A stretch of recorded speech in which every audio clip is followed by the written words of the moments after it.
Good morning viewers.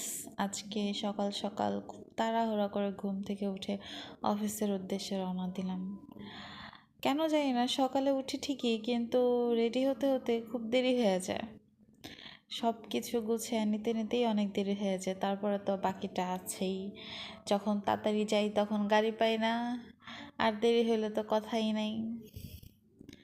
অনেকক্ষণ দাঁড়িয়ে থাকতে থাকতে ফাইনালি একটা গাড়ি পেলাম।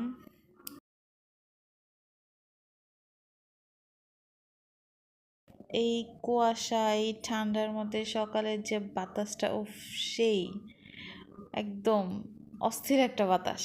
মনে হয় যে কি যে ভালো লাগে এই বাতাসটা। মানে উপলব্ধি করাটাই হচ্ছে গিয়া বোঝার উপায়, তাছাড়া মুখে বলে ভাষায় প্রকাশ করা যায় না। মনে হইতেছিল যে গাড়িটা কেন যে আরো জোরে গেল না, না হলে এই তো দেরি হয়ে যাবে। যাই হোক, এই